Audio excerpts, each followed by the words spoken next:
भगवान शिवांची उपासना आपण सर्वजण या ठिकाणी एकत्र येऊन करत आहात, ही खूप मोठी आनंदाची गोष्ट आहे. कारण वारकरी संप्रदायाचं खऱ्या अर्थाने जी सुरुवात आहे, वारकरी संप्रदायाचं जी पायवारी आहे, ती जर मूळ असेल तर ते भगवान भोले शंकर आहे.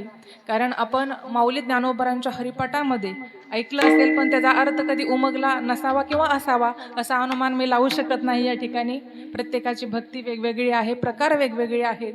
परंतु सांगायचं तात्पर्य माझा असा की ज्यांची आपण सेवा करतो नितांत, ते दुसरे तिसरे कोणी नसून आपल्या वारकरी संप्रदायाचं एकमेव असं मूळ जे आहे ते आपले भगवान भोले शंकर, आदिनाथ गुरु सकळ सिद्धांचा मचिंद्र तयाचा मुख्य शिष्य किंवा आदिनाथ उमा बीज प्रकटले मचिंद्र लादले सहज सिद्धी. त्यांनी पायवारी केली, पण एकट्याने नाही, समवेत पत्नी होती पार्वती माता, आपले नंदीजी आणि गणपती बाप्पा. पण काही कारणास्तव त्यांना त्या ठिकाणी टप्प्यावर थांबावं लागलं आणि नंतरनं अशा प्रकारे पंढरीची वारी त्या ठिकाणी भगवान भोले शंकरांनी केली. असं हे दैवत, असं भोळं असं दैवत की त्वरित आपल्याला त्या ठिकाणी प्राप्त होतं. पण जेवढं भोळं आहे तेवढं कडक देखील आहे. उद्या महाशिवरात्र आहे, थोडंसं आपल्याला भगवान शिवांचं महात्म्य त्या ठिकाणी जाणून घ्यायचं आहे. तत्पूर्वी आपल्याला अभंगाकडे वळावं लागेल. अभंग जगद्गुरु जगद्वंदनीय तुकोबारायांचा आहे. प्रस्तुत अभंगामध्ये तुकोबाराय तुम्हा आम्हाला सांगतात, सांगत तुम्हासी भजारे विठ्ठला. मी तुम्हाला सांगतो विठ्ठलाला भजा.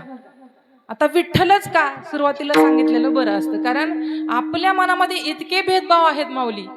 आपण माणसामध्ये भेद करतो, म्हणजे स्त्री पुरुष भेद पहिली तर गोष्ट.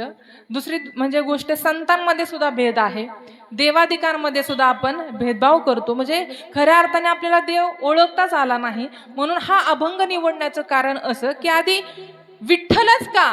वि म्हणजे विधाता ब्रह्मदेव, ठ म्हणजे नीलकंठ महादेव आणि ल म्हणजे लक्ष्मीपती विष्णुदेव. या तीनही देवांचं एकत्रितकरण म्हणजे बोला विठ्ठल.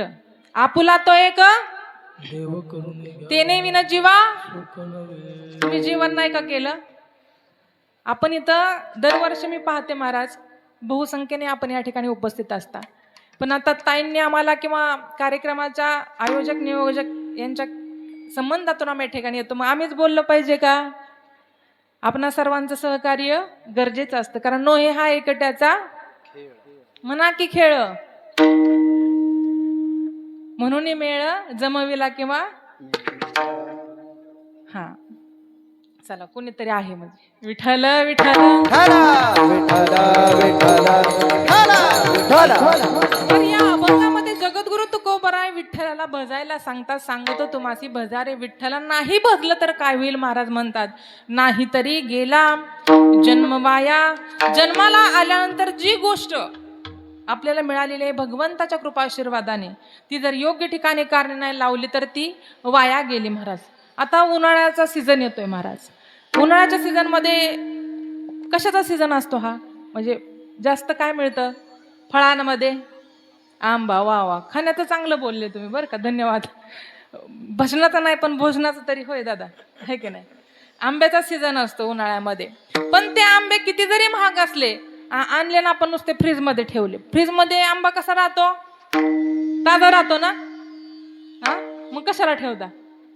सगळं आणलं की ते फ्रीज मध्ये बरं का दादा. कडधान्य फ्रीज मध्ये, मसाले फ्रीज मध्ये. मसाल्याचं नाव काय असतं? गरम मसाला. आणि ठेवताय कुठं? थंड करायला. म्हणजे आपलं डोकं किती भारी चालते महाराज. आणि ह्यांना काय नाव ठेवतात? तुम्हाला डोकंच नाही म्हणून. आपल्याला डोकं नाही महाराज. विठ्ठल विठ्ठल.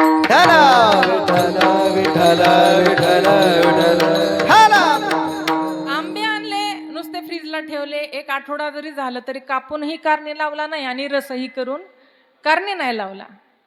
महाराज तो काय होईल? नाचल्याशिवाय राहणार नाही. मग आपण तळतळ करू, अरे 200 आणि 300 रुपये डझनचे आंबे आणि ते इतके वाया गेले का हो? तुम्हाला प्रश्न आहे माझा. 200-300 रुपये तुम्हाला इतके आमूलाग्र वाटतायत, हा? आंबे वाया गेले म्हणून तुम्ही त्या ठिकाणी तळतळ करताय. हा एवढा सुंदर असा नरदेह किती आमूलाग्र आहे, किती किंमत होईल याची सांगू शकता का?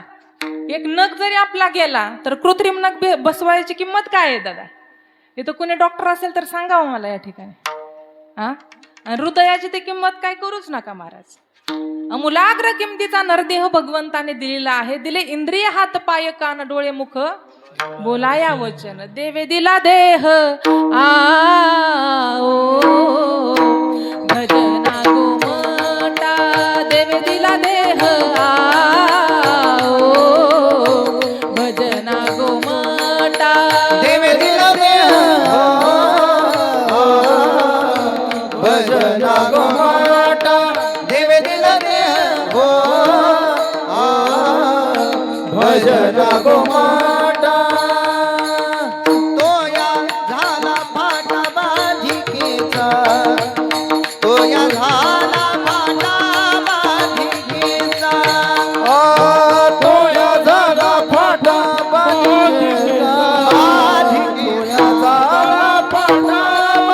बाधिकेचा.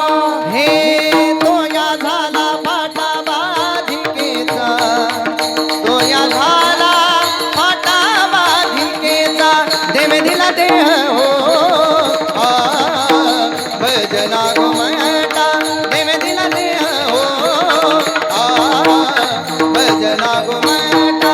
देवे दिला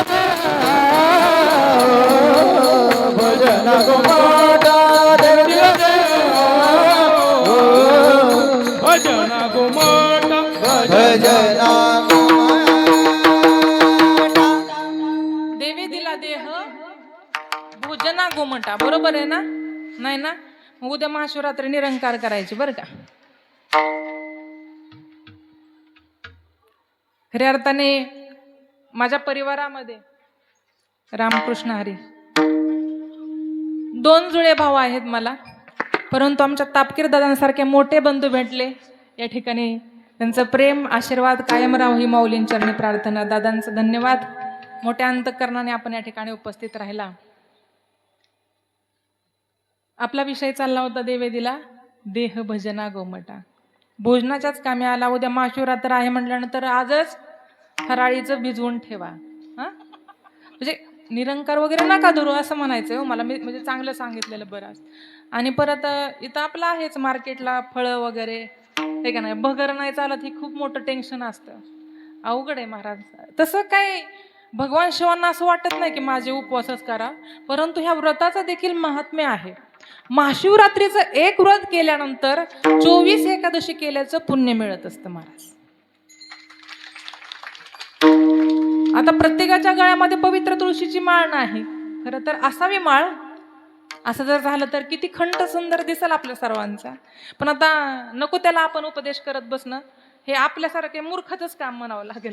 कारण काय खाऊ नये आणि काय पिऊ नये, ऐका, काय खाऊ नये आणि काय पिऊ नये हे जर माणसाला सांगण्याची वेळ येत असेल तर अधोगती आहे महाराज. लक्षात घ्या. अरे प्राण्याला कळतंय. प्राण्याला बैल आहे ना, बैल. प्राण्यांमध्ये बैल माहिती आहे ना. प्राण्यांमधलं सांगते बरं का. तुम्ही कोणी म्हणाव नाही, म्हणजे आजकाल धर्माच्या कार्यामध्ये लय अडथळे येतात महाराज. आपण बोलायला जातो वेगळं आणि संदर्भ पुरुषोत्तम दादा दुसराच असतो महाराज. त्या बैलाच्या समोर मांस ठेवा, मांस. ती म्हणणार अरे बैला, मी जरी बैल असलो तरी मी हे भक्षण नाही करत महाराज. म्हणजे त्या 4 पायाच्या बैलाला कळतंय काय खाऊ नये आणि 2 पायाच्या जीवांना कळू नये महाराज. इतकं सुंदर शाकाहारी भोजन दिलेलं आहे भगवंताने आपल्याला. काय कमी आहे हो आपल्यामध्ये? पण कुठला आहार घ्यायचा आणि कसं राहायचं हे जर सांगावं लागत असेल तर काय महाराज, एवढ्याशा लहान लेकराला कळतंय. पण यदा यदा आचरती श्रेष्ठता. घराचा करता तसा घर तयार होतं महाराज. आता वयस्कर किंवा ज्येष्ठ कर्त्याने जर लहान लेकरासमोर एखादं दृष्ट कृत्य केलं महाराज, म्हणजे आता आपण पाहतो तंबाखू खाणे, सिगारेट ओढणे, दारू पिणे. आता हे तुम्हाला ऐकायला एकदम साधं वाटेल, काय ताई बारक्या बालिश सारखं त्या ठिकाणी सांगतात. पण एकमेव व्यासपीठ एवढं शिल्लक आहे ना जिथं तुम्ही शांतपणे ऐकून घेता. बरं, जरी सांगितलं परत परत कीर्तनकाराने तर कुठं आचरणात आणता, म्हणून आम्हाला परत परत सांगावं लागतं ना. बरं, तुम्ही खाता ते खाता, बरं शांत गपचूप तर खावी ना महाराज. त्या लहान लेकराला म्हणतं काय, जा पानटपरीवरून पुडी बरोबर चुना पण मागतात महाराज. मग ते लहान लेकरू बरोबर तुम्हाला नाही ते तुमचे तुम्ही म्हणा, माझ्या मुखारविंदातून बरोबर नाही वाटत ते. आलं का लक्षात? अरे काहीतरी आपला आदर्श लेकरांसमोर ठेवा महाराज. आज किती तारीख आहे? 14. तुम्ही जेवले नाही का? नाही, मी पण नाही जेवले. वाटतंय का तसं? नाही, माझ्या चेहऱ्यावर जाऊ नका, म्हणजे माणसं लय चेहऱ्यावर जातात हो दादा. ताई तुम्ही आजारीच आहे का? मी काय आजारी वगैरे नाही. आताच क्लिअर सांगितलेलं बरं असतं. पर्सनली कोणी विचारू नका, कारण कार्यक्रमाच्या ठिकाणी गेलं ना चिंतन काय ऐकायचं हे नका तुम्ही बघू. ताई तुम्ही आजारीच आहे का? मग काय झालंच का? अहो आम्ही रात्रंदिवस प्रवास करतो माऊली. तुम्ही एक दिवस जागरण करून बघा बरोबर. हे तर उभं राहणं सोपं नाही ना. आता तुम्ही किती वेळ उभा राहू शकता? तुम्ही 2 तास मला दिलाय, पण अजून 2 तास करायचं म्हणलं तर क्लासला येताना पण क्लासला येताना तर परत बंदच करताना क्लास. काय तुमचं सांगू, माझी शिक्षा तिकडं नको महाराजांना. माझं सांगणं तात्पर्य काय, आज आहे 14 फेब्रुवारी महाराज. आज व्हॅलेंटाईन डे आहे म्हणतात. तुम्ही ऐकून आहात का? होय पुरुषोत्तम दादा? सेलिब्रेशन झालं. बरोबर सेलिब्रेशन झालं का? नाही मी चुकीच्या माणसाला प्रश्न नाही ना केला. बरोबर होते का? बरोबर. कसं ते म्हणतात ना, कावळा बसायला आणि फांदी मोडायला, तसे आमचे गत होते. सहज असं बाबांना विचारलं तर बाबाच निघतात असं होतं. मग विचारावं का नाही हा प्रश्न असतो. समाजाला बोलका करणं आमचं काम आहे. 14 फेब्रुवारी व्हॅलेंटाईन डे असं कुठल्या काल निर्णयामध्ये लिहिलंच नाही. फार तर हा भारत देशाचा काळा दिवस म्हणून साजरा केला जातील, श्रद्धांजली अर्पण केली जाईल असं मला माझ्या वाचनात आहे. तुमच्या वाचनात आहे की नाही मला नाही माहिती. अरे प्रेम म्हणजे तरी काय आहे महाराज? प्रेम तुम्ही 14 फेब्रुवारी आले त्याच्या अगोदर 8 दिवस आपल्या आयुष्यातील ते 8 दिवस वाया घालवतं मला वाटतं, माझ्या दृष्टिकोनातून. तुम्हाला काय वाटतं? मी काय जन्माला आले आणि माझा विवाह झाला आणि नंतर मी या व्यासपीठावर उभा राहिले आणि एकदम असं स्ट्रिक्ट झाले असं नाही. आधी स्वतः आचरण करा मग जगाला सांगावं. दादा आम्ही पण कॉलेज लाईफ जगलो ना माऊली, पण त्यावेळेस का होईना पण मन साक्ष देत नव्हतं. कारण ही जी प्रेम दिसतंय ना महाराज, हे लटिका आहे. लटिका व्यवहारस सर्व हा संसार. आज प्रेम करतात ही लोक, उद्या करतील का नाही? बोला ना. माहिती नाही महाराज. कारण नातं कोणतंही असो महाराज, ह्या नात्यामध्ये प्रेमाचा बाजार आहे महाराज. स्वार्थापोटी माणसं प्रेम करतात. अरे प्रेमच करायचं असेल तर त्या पंढरीश पांडुरंग परमात्म्यावरती करा, जो विटेवरती उभा आहे महाराज, जो प्रेम देण्यासाठी त्या ठिकाणी उभा आहे. अरे आपल्यासारख्याला प्रेमाची गरज आहे, याच्यामध्ये काय नवल आहे? माझ्या भगवान परमात्म्याला देखील प्रेमाची गरज आहे. थोर प्रेमाचा भुकेला हाची दुष्काळ तयाला. म्हणून खऱ्या अर्थाने एक दिवस तुम्ही गुलाबाचं फुल दिलं, एक दिवस तुम्ही कॅडबरी दिली किंवा इतर कोणते दिवस मला आठवतही नाही, पण आजचा दिवस तुम्ही हा दिवस म्हणून साजरा नका करू माऊली. हात जोडून तुम्हाला विनंती आहे. ही आपली भारतीय संस्कृती नाही. आपल्या घरातील जर तरुण मुलं आणि मुली असं जर काही साजरं करत असतील ना दादांना, तर तुम्हाला सर्वांना वरिष्ठ मंडळीला हात जोडून विनंती आहे की कुठंतरी त्यांना आवर घाला महाराज. कारण आपली लेकरं आपल्या हातातून सुटत चाललेत महाराज. ती परकीयांच्या स्वाधीन होत आहे का? कारण त्यांना घरामध्ये प्रेम मिळत नाही महाराज. किती जण आम्हाला हात वरती करा बरं की कोणता वडील घरात आल्यानंतर आपल्या लेकराला वेळ देतो? इथं बसलेल्या प्रत्येकाने हात वरती करायचा.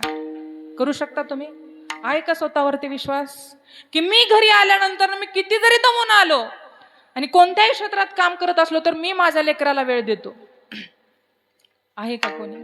किंवा कोणती आई अशी आहे की मी मोबाईल जरा बाजूला ठेवते, इंस्टाग्राम फेसबुक अनेक माझ्या काही गोष्टी असतील की मी काम केल्यानंतर ना मी माझ्या लेकीला वेळ देते, मग ती लहान असेल किंवा मोठी असेल महाराज.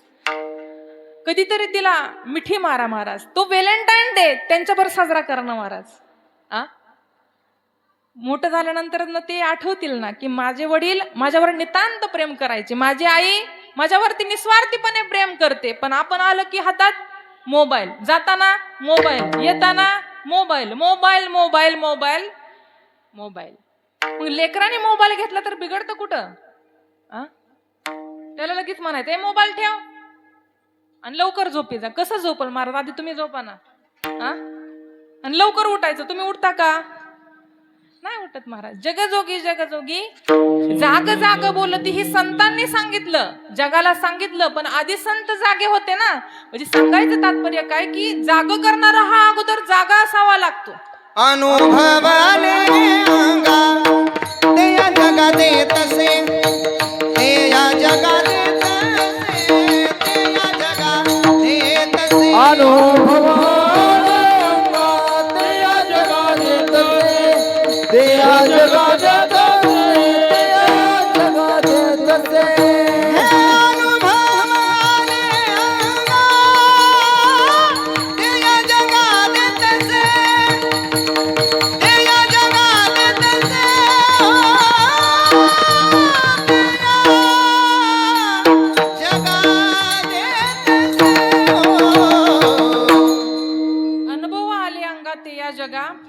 देत असे महाराज. आधी अनुभव पाहिजे, संसारातील गोष्टीचा देखील अनुभव पाहिजे, प्रेमाचा अनुभव पाहिजे महाराज. प्रेम विवाहाला नकार नाही माझा, पण त्यामध्ये देखील अनुभव पाहिजे. माझा भोलेनाथ, माझे महादेवजी आणि पार्वती मातेचा कोणता विवाह आहे?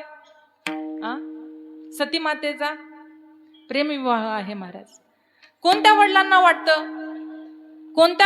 वाटतं की माझी मुलगी अशा मुलाशी लग्न करावी ज्याच्या गळ्यामध्ये साप आहे, जो स्मशानामध्ये राहतो, ज्याच्याकडे घरदार नाही? कोणता बाप त्या ठिकाणी देऊ शकेल? असा जर असेल तर महाराज आतापर्यंत महाराष्ट्रातील सगळ्या मुलांची लग्न झाली असते. आज आपण असेच का आहोत? कारण तुम्हाला फक्त मुलगाच पाहिजे, वंशाचा दिवाच पाहिजे. मग आपले भावंड, आपली मुलं आज अविवाहित आहेत महाराज. याचं कारण एकच आहे, स्त्रीभ्रूण हत्या कुठंतरी थांबली पाहिजे महाराज, लक्षात घ्या.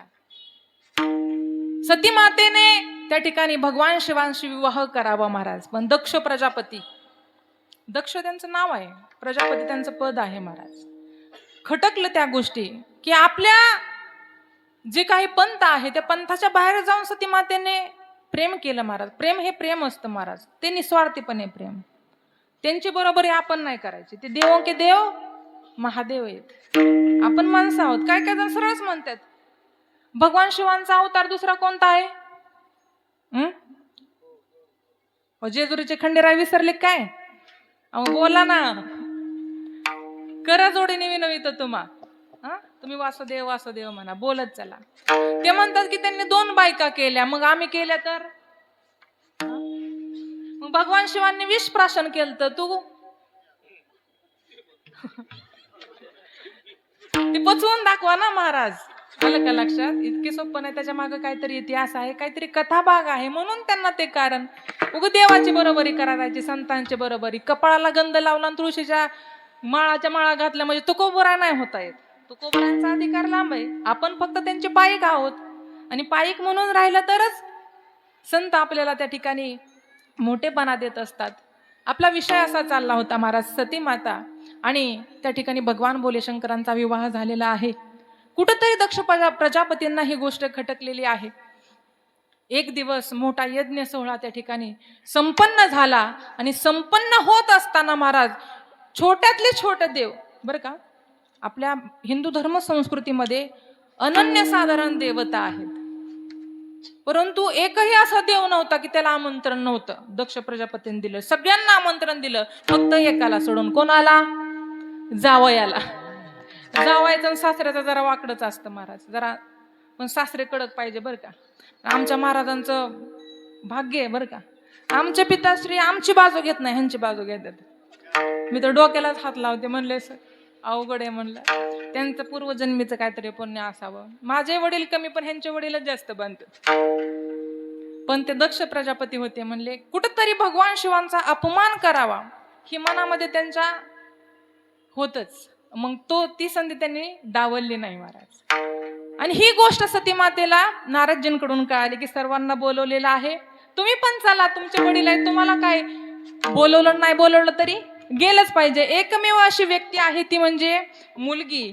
मुलीचा स्वभाव असा असतो महाराज, इकडं सासरी आलं ना, सासरी आल्यानंतर ना आपल्या आई वडिलांना जर कुणी काय म्हटलं, काय सासरी आल्यानंतर आई वडिलांना जर कुणी नाव ठेवलं किंवा अपशब्द बोलले तर मुलगी खपवून घेत नाही. तुम्हाला काय बोलायचंय ना, मला बोला, माझ्या आई वडिलांची काही चुकी आहे का? बरोबर आहे ना, म्हणजे ती बरोबरच आहे त्या ठिकाणी. आणि इकडं गेलं माहेरी तर सांगते, मी आले ना, माझं काही चुकत असेल मला बोला. माझ्या नवऱ्याला बोलायचे कारण म्हणजे तिकडे तिचा दोन्हीकडे जीव असतो माऊली, पण तिला समजून गेला देखील तसंच मन मोठं लागतं बरं का. परंतु आयुष्यभर ती झगडत असते माऊली, कधी मुलासाठी, कधी नवऱ्यासाठी, कधी अनेक भूमिका त्या ठिकाणी बजावून जाते माऊली. परंतु ती पडद्यामागची जी कलाकार असते ती आपल्याला कधी दिसतच नाही महाराज. आणि आयुष्यभर आपण तिला दोषच लावत असतो, तुझ्यामुळं असं झालं, तुझ्यामुळं असं, तुझ्यामुळं असं झालं. पण चांगलं झाल्यानंतर कधी म्हणत नाही की काय आज जे आहे ना ते तुझ्यामुळं आहे. या ठिकाणी सती मातेच्या बाबतीत देखील असंच झालेलं आहे. नारदजींनी सांगितलं तुम्हाला काय आमंत्रणची गरज नाही, वडिलांचा यज्ञ आहे, तुम्ही चला कार्यक्रमाला. परंतु एक पत्नी धर्म म्हणून भगवान भोले शंकरांकडे पार्वती माता गेलेले आहेत आणि म्हटले, स्वामीजी माझ्या पिताश्रींनी मोठा यज्ञ केलेला आहे, तिकडे सुरू आहे म्हणले कार्यक्रम, तुम्ही चला ना. म्हणले मला बोलवलं का? जिस घर पर आदर मान नहीं उस घर पर जाना चाहिए। जिस घर पर आदर मान नहीं उस घर पर जाना न चाहिए। जिस घर पर आदर मान नहीं उस घर पर जाना चाहिए। जिस घर पर आदर मान नहीं उस घर पर जाना चाहिए। जिस घर पर आदर नहीं मान नहीं उस घर पे जाना न चाहिए. मग ते कोणी का असाना, आपले नातेवाईक असो नाही तर आपले कोणी असो, गणगोत असो, जी गोत्यात आणतात ती नाती गोती बर का. मी तर असं म्हणन तापकीर दादा की रक्ताच्या नात्यापेक्षा मानलेले नाते कधी पण चांगले. दादांचं नाव मी विसरले दादा,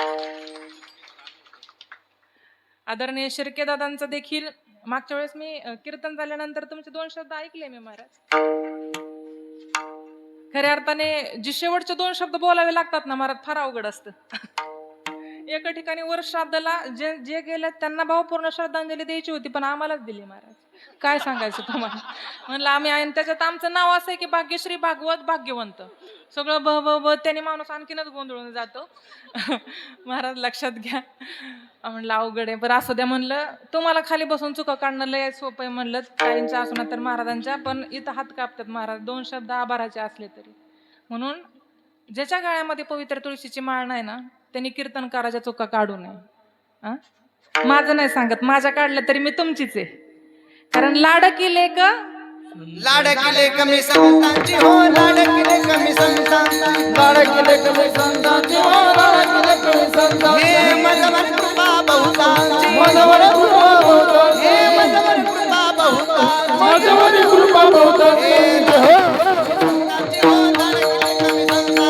लाडकिले कमी संतांची हो, लाडकिले कमी संतांची,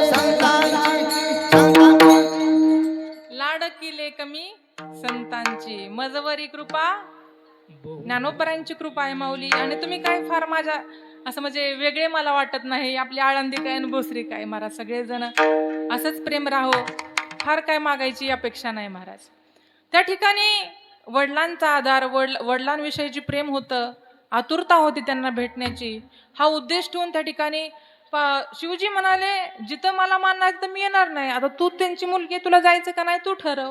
परंतु वडिलांच्या काही प्रेमापोटी त्या ठिकाणी सतीमाता भगवान शिवांना सोडून गेलेल्या आहेत. बरं गेल्या ते गेल्यानंतर प्रवेशद्वाराला महाराज जी कमान असते तिथं अनेक त्या ठिकाणी स्वागतोत्सुक होते, परंतु कुणी सतीमातेला बोलायला तयार नाही. कारण तसं दक्ष प्रजापतींनी सांगून ठेवलेलं होतं महाराज, जरी कुणी आलं तिकडचं तरी कुणी बोलायचं नाही. आता अपमानच करायचा म्हणल्यानंतर कसं पण करता येतो. लग्न सोहळ्यामध्ये मला वाटतं लग्नाचं आयोजन त्या दोघांसाठी नसतंच वाटतं, ह्याच्यासाठीच असतं. कुणाचा अपमान त्यांनी मला बोललं नव्हतं आणि मी त्याला बोलले नव्हते, ह्यासाठीच असतं काय माहिती. म्हणून मी तर कधी कधी म्हणते न गेलेलं इथं कधीतरी येऊन वेळ घालवावा महाराज. इथं आपल्या जीवनाचं सार्थक आहे, तिथं काहीच नाही महाराज. आपण किती आयुष्यात करत बसा, काहीच नाही, शेवटी शून्यच आहे. कारण संसाराची वजाबाकी काय उरते माहितीये का? शून्य उरते. पण परमार्थाची वजाबाकी कधीच शून्य उरत नाही, तिथं एक हा शिल्लक असतो, लक्षात ठेवा. गेल्या सती माता गेल्यानंतर बहिणी बोलत नाही, फक्त आई त्या ठिकाणी बोलले, समाधान वाटलं महाराज. प्रजापतींचं दर्शन घेतलं. यज्ञ सोहळा चालू झाल्यानंतर ना महाराज, बरं शांत बसव ना प्रजापतींनी. नाही बोलवलं महादेवांना.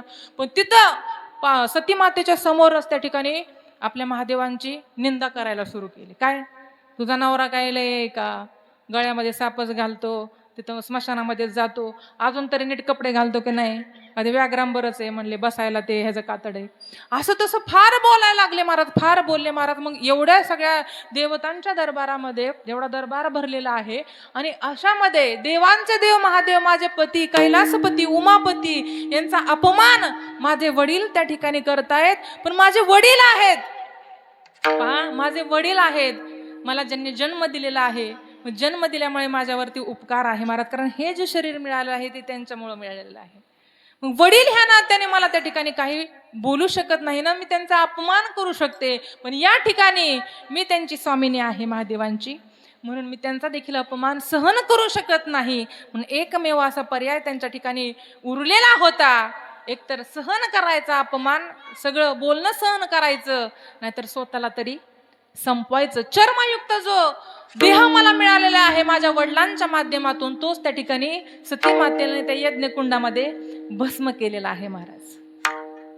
आणि नंतर न त्या सती मातेच्या ज्या काही विभूती पडलेल्या आहेत त्याच्यामधून तुम्हाला सगळ्यांना माहिती आहे ती शक्तीपीठ त्या ठिकाणी तयार झालेले आहे. असं भगवान भोले शंकरांनी परत आपल्या डोक्यावर जी काही जटा आहे त्या ठिकाणी उपटून भैरवनाथ महाराजांचं ते काय अवतार घेतलेला आहे. आणि मग पुढचा सगळा कथाभाग आपल्याला सर्वांना ज्ञात आहे. सांगण्याचं तात्पर्य माझा असं आहे, प्रेमविवाह त्या ठिकाणी सफल झाला.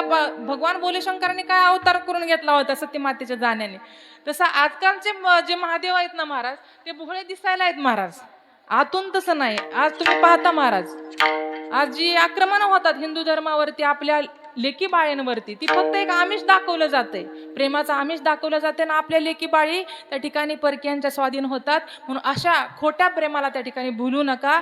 म्हणून प्रेमाचा दिवस साजरा करण्यापेक्षा माऊली, आज हा काळा दिवस आहे महाराज, ज्यांनी आपल्या पत्नीला आपल्या लेकरांना सोडून त्या ठिकाणी भारत मातेसाठी आपला त्या ठिकाणी बलिदान दिलेलं आहे. महाराज ऊन वारा पावसाचे महाराज चिंता न करता सीमेवरती त्या ठिकाणी लढत राहिले आणि लढता लढता त्या ठिकाणी पुलवामा या ठिकाणी ते शहीद झालेलं आपणा सर्वांना ते माहिती आहे. कधी हे सोडून जातात, पण सोडल्यानंतर देखील उत्तमची उरे कीर्ती गेले दिगंबर ईश्वर विभूती, गेले दिगंबर ईश्वर विभूती, राहिल्या कीर्ती जगामा, राहिल्या कीर्ती जगामा. गेले दिगंबर ईश्वर विभूती, गेले दिगंबर ईश्वर विभूती, राहिल्या कीर्ती जगामाची, राहिल्या कीर्ती जगामाची.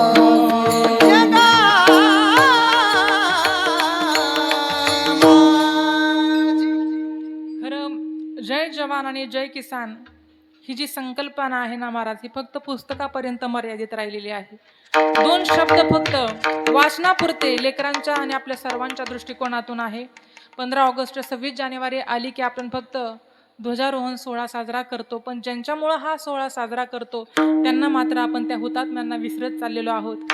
जे काही शूरवीर आहेत, जे क्रांतिकारक होऊन गेले, ज्यांनी या ठिकाणी बलिदान दिलेलं आहे, आज आपण त्यांच्या चरणी नामरूपी पुष्प अर्पण करणं, त्यांची आठवण काढणं, हे आपली खऱ्या अर्थाने आपलं कर्तव्यच आहे असं म्हणावं लागेल. कर चले हम फिदा जानो तन साथी, अब तुम्हारे हवाले वतन साधे. मी जातोय, पण जाता जाता माझा हा भारत देश, ही मातृभूमी तुमच्या हवाली करून चाललोय. म्हणून ह्या भारत मातेचा, ह्या मातृभूमीचा तुम्ही सांभाळ करा. काय जवानांचं कार्य महाराज सांगण्यासारखं भरपूर आहे महाराज, पण आपल्याला सगळेच विषय थोडे थोडे सोडवायचे आहेत.